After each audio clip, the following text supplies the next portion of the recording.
Good morning, students. Welcome again in our political science class. We were doing chapter 5 of book 2, that is challenges to an restoration of Congress system. In our last class, we have seen the fourth general election and electoral verdict, in which we have seen Congress won the election, but its seats and share of votes decreased, and many ministers of Indira Gandhi's cabinet lost their election. Now, today we will discuss about coalitions. The election of 1967 brought into picture the phenomenon of coalition. 1967 का election कोalition के phenomenon को लेकर आया. कोalition means गठबंधन, जिसमें बहुत सारी पार्टियां एक साथ मिलकर गवर्नमेंट फॉर्म करती हैं.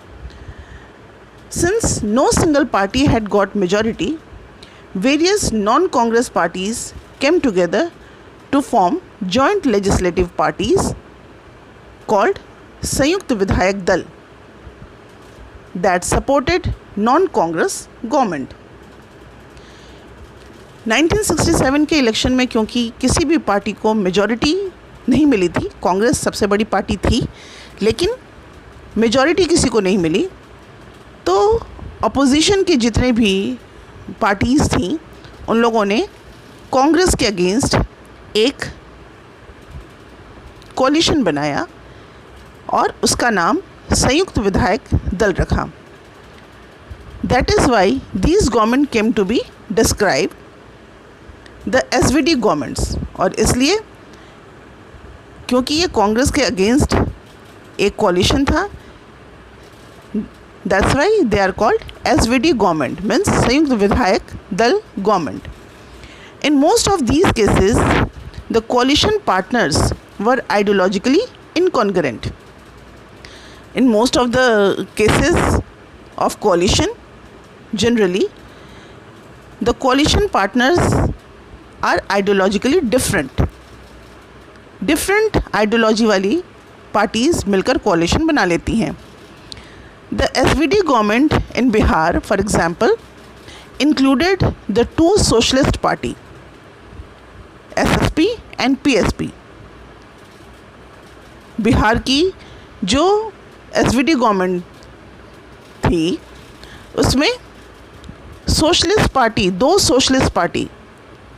अब सोशलिस्ट पार्टी अगर दो पार्ट में बटी हैं तो आइडियोलॉजिकली डिफरेंस होगा, तभी बटी थी. लेकिन उस SVD गवर्नमेंट में two socialist party, SSP and PSP, along with CPI on the left and Jan Sangh on the right. And we all know CPI and Jan Sangh are totally different ideology. In Punjab, it was called the Popular United Front and comprised the two rival Akali parties at that time, Sant group and the Master group, with both the communist parties, the CPI and CPIM, the SSP, the Republican Party and the Bharatiya Jana Sangh. So, one more example of coalition in which different ideologies came together, like in Punjab, Popular United Front. Punjab में जो popular United front है उसमें अकाली दल की दोनों rival group संत लोंगोवाल और master group, ये दोनों opposite ideology United front में हैं. कम्युनिस्ट पार्टी के दोनों ब्रांच CPI और CPIM both were ideologically different. SSP and Republican Party and Bharatiya Jana Sangh. So, These was the condition of coalition. Now defection. Another important feature of the politics after the 1967 election was the role played by defection in the making and unmaking of government in the state. Now, what is the meaning of defection? Defection means an elected representative leaves the party on whose symbol he or she was elected and joins another party. Means अगर कोई elected representative एक party के symbol पर election जीतता है और election जीत जाने के बाद वो दूसरी पार्टी को ज्वाइन कर लेता है गवर्नमेंट फॉर्म करने के लिए, तो इसको डिफेक्शन कहा जाता है. After the 1967 general election, the break away Congress legislators played an important role in installing non-Congress government in 3 states, Haryana, Madhya Pradesh and Uttar Pradesh. After 1967 election, Congress के बहुत सारे जो मेंबर्स थे, जो रिप्रेजेंटेटिव जिन्होंने इलेक्शन जीता था, उन्होंने कांग्रेस को छोड़कर दूसरी पार्टी को ज्वाइन कर लिया और इस तरह से नॉन कांग्रेस गवर्नमेंट फॉर्म करने में हेल्प किया 3 स्टेट्स में, हरियाणा, मध्य प्रदेश और उत्तर प्रदेश में. The constant realignment and shifting political loyalties in this period gave rise to the expression आया राम गया राम. और ये जो लेजिस्लेटिव असेंबली के मेंबर्स जो थे, ये इतनी फ्रिक्वेंटली जो चेंजेस कर रहे थे एक पार्टी से दूसरी पार्टी में और दूसरी पार्टी से फिर तीसरी पार्टी या फिर अपनी पहली पार्टी में, तो ये फ्रिक्वेंट चेंजेस की वजह से, फ्रिक्वेंट शिफ्टिंग की वजह से इस एक्सप्रेशन को आया राम गया राम नाम दिया गया. And now it's very important to discuss the story of Aya Ram and Gaya Ram here. The expression Aya Ram Gaya Ram became popular in the political vocabulary in India to describe the practice of frequent floor crossing by legislators. ये Aya Ram Gaya Ram जो ये एक popular हुआ expression, वो India के जो political system में जो लेजिस्लेटर्स थे वो इतनी तेज़ी से एक पार्टी से को छोड़कर दूसरी पार्टी को ज्वाइन कर रहे थे, तो उसको डिस्क्राइब, उस प्रैक्टिस को डिस्क्राइब करता है. Literally translated the terms meant Ram came and Ram went. आया राम गया राम का mean Ram came and Ram went. The expression originated in an amazing feat of floor crossing achieved by Gaya Lal, an MLA in Haryana. अब हरियाणा में एक MLA था, नाम था गया लाल. In 1967, he changed his party twice in a fortnight from Congress to United Front back to Congress. Means ये जो गया लाल थे 15 दिनों के अंदर ये पहले कांग्रेस से यूनाइटेड फ्रंट में गए और फिर वापस कांग्रेस में आ गए. 15 दिन के अंदर इन्होंने 3 बार अपनी पार्टी चेंज की. And then within 9 hours to United Front again. और 9 घंटे के अंदर अंदर फिर से वो यूनाइटेड फ्रंट में चले गए. It is said that when Gaya Lal declared his intention to quit the United Front and join the Congress leader Rao Birendra Singh brought him to Chandigarh press and declared Gaya Ram was now Aya Ram. Gaya Lal's feat was in the phrase Aya Ram Gaya Ram, which became the subject of numerous jokes and cartoons. Later, the constitution was amended to prevent defection. So, hope you all have understood the meaning of defection. I will repeat again. Defection means an elected representative leave the party on whose symbol he or she was elected and joins another party. This is called defection. And this was seen in Haryana. Now split in Congress. We saw that after the 1967 election, the Congress retained power at the center but with a reduced majority and lost power in many states. हमने देखा कि 1967 के election के बाद Congress power में तो आई centre में, but उसकी मेजॉरिटी जो थी वो बहुत कम हो गई और स्टेट में भी उसका पावर जो था वो बहुत कम हो गया. More importantly, the results proved that the Congress could be defeated at the elections, but there was no substitute as yet. सबसे बड़ी बात उसमें रिजल्ट से क्या प्रूव हो गया?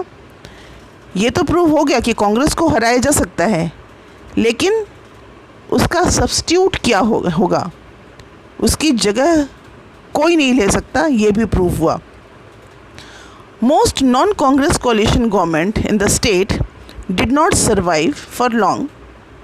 They lost majority and either new combination were formed or president's rule had to be imposed. और ऐसा क्यों माना गया कि Congress, there was no substitute of Congress? क्योंकि बहुत सारे स्टेट्स में जहाँ नॉन कांग्रेस गवर्नमेंट ने कोalition गवर्नमेंट फॉर्म किया था, वो बहुत दिनों तक सरवाइव नहीं कर पाई. या तो वहाँ पर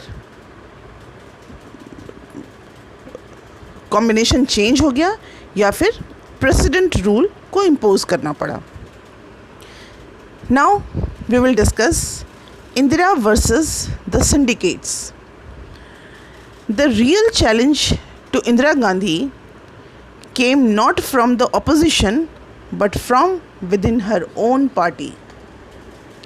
The real problem for Indira Gandhi was not opposition, it was in her own party. She had to deal with the syndicates, a group of powerful and influential leaders from within the Congress. So the powerful and influential leaders of Congress were referred here as syndicate. The syndicate had played a role in the installation of Indira Gandhi as the Prime Minister by ensuring her election as the leader of parliamentary party. ये जो syndicates थे, इंदिरा गांधी को install करने में इन्होंने एक बहुत ही important role play किया था. These leaders expected Indira Gandhi to follow their advice. हमने पहले भी पढ़ा कि कुछ लीडर्स जो थे जिन्होंने इंदिरा गांधी को प्रधानमंत्री पोस्ट के लिए जिन्होंने सपोर्ट किया था, और उनको ये लगता था कि ये इनएक्सपीरियंस हैं और इनको हर बात पे उन लीडर्स की एडवाइस और गाइडेंस की ज़रूरत होगी. और इसलिए ये लीडर्स जो थे वो इंदिरा गांधी से एक्सपेक्ट करते थे कि वो इंदिरा गांधी उनको फॉलो करेंगी और उनके एडवाइस को मानेंगी. Gradually, however, Indira Gandhi attempted to assert her position within the government and the party. She chose her trusted group of advisers from outside the party. Slowly and carefully, she sidelined the syndicate. लेकिन इंदिरा गांधी ने समय रहते इस चीज़ को समझ लिया और उन्होंने पार्टी के बाहर कुछ अपने ट्रस्टेड पीपल्स को अपना एडवाइज़र बनाया और बहुत धीरे से और बहुत ही केयरफुली जितने भी सिंडिकेट्स थे उनको साइडलाइन कर दिया। Indira Gandhi thus faced two challenges. She needed to build her independence from the syndicate.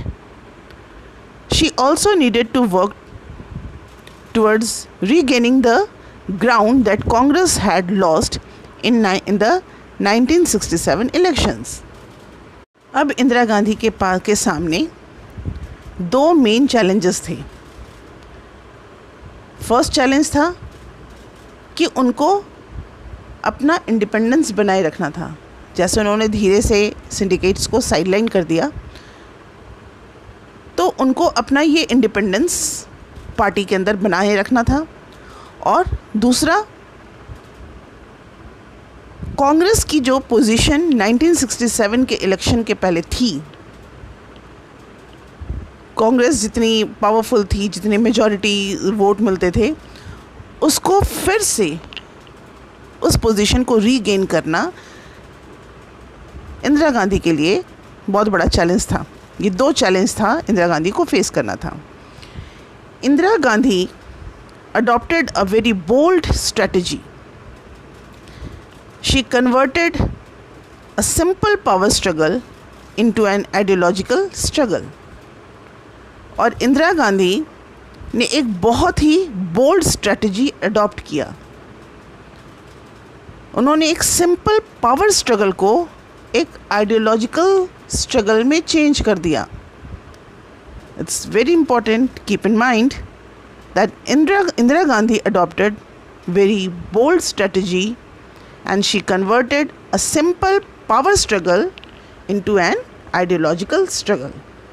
एक मामूली से पावर स्ट्रगल को, एक स्ट्रगल जो पावर के लिए था, सत्ता में आने के लिए था, उसको उन्होंने आइडियोलॉजिकल स्ट्रगल, वैचारिक स्ट्रगल में चेंज कर दिया। She launched a series of initiatives to give the government policy a left orientation. अब यहाँ एक बात समझने वाली है कि लेफ्ट पार्टी जो थी, जो कम्युनिस्ट आइडियोलॉजी को बिलोंग करते थे, वो लेफ्टिस्ट कहलाए और वही कम्युनिस्ट पार्टी ऑफ इंडिया भी थे। कम्युनिस्ट पार्टी ऑफ इंडिया को ही लेफ़्ट कहा जाता था, लेफ़्ट पार्टी। और उनका मेन जो मोटिव था, उनका ऑब्जेक्टिव जो था, वो था upliftment of poor people and bring equality among them. Indira Gandhi ने भी बहुत सारे ऐसे इनिशिएटिव्स लॉन्च किए जिसने उनकी पॉलिसी को लेफ़्ट की पॉलिसी की तरह चेंज कर दिया। मतलब उन्होंने लेफ्टिस्ट की पॉलिसी को एक तरह से अपना लिया। She got the Congress working committee to adopt a 10-point programme in May 1967। एक 10-point प्रोग्राम उन्होंने लॉन्च किया, अपनी कांग्रेस वर्किंग कमेटी को अडॉप्ट करने को कहा।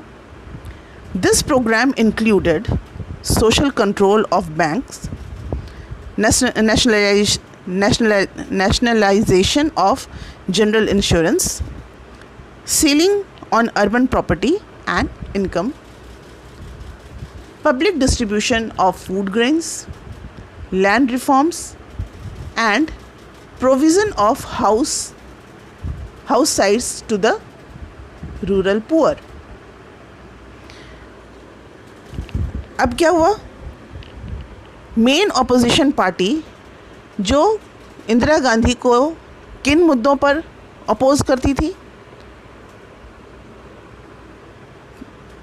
पुअर्स के अपलिफ्टमेंट को लेकर वो शो करती थी कि वो दे ऑल आर मसीहा of poors. But Indira Gandhi ने उनकी सारी पॉलिसीज़ को अडॉप्ट कर लिया और पुअर्स के अपलिफ्टमेंट के लिए बहुत सारे ऐसे स्टेप्स उन्होंने लिए। और उन सारे स्टेप्स में कई सारे जो उनके प्रोग्राम थे, उसमें सबसे पहला तो था कि बैंक को उन्होंने कंट्रोल किया और बैंक को नेशनलाइज किया, जिससे कि पुअर्स को क्रेडिट प्रोवाइड किया जा सके, लोन प्रोवाइड कराया जा सके। जनरल इंश्योरेंस का भी नेशनलाइजेशन हुआ। अर्बन प्रॉपर्टी की सीलिंग हुई और पब्लिक डिस्ट्रीब्यूशन सिस्टम अडॉप्ट किया गया, जिससे कि लोगों को फूड ग्रेन्स प्रोवाइड कराया जा सके कम कीमत पर। और लैंड रिफॉर्म प्रोविज़न्स जो हैं वो बनाए गए रूरल पुअर के लिए। While the syndicate leaders formally approved this left-wing program, they had serious reservation about the same. हालांकि पार्टी में जो सिंडिकेट्स थे उन्होंने फॉर्मली लेफ्ट विंग प्रोग्राम को अप्रूव तो कर दिया, लेकिन वे अंदर से इसके सपोर्ट में नहीं थे, क्योंकि बहुत सारे जो सिंडिकेट्स थे वो खुद भी प्रॉपर्टी राइट्स रखते थे, वो खुद भी मतलब उन पर इन सारे स्टेप्स का असर पड़ने वाला था। So we have seen Indira गांधी's some steps that she had taken to re-establish Congress. So enough for today's topic. We will continue this chapter in our next video. Dear student, go through the book, read the chapter carefully. There are so many things you have to notice, and if there is any doubt, if there is any query, contact me. Thank you and have a nice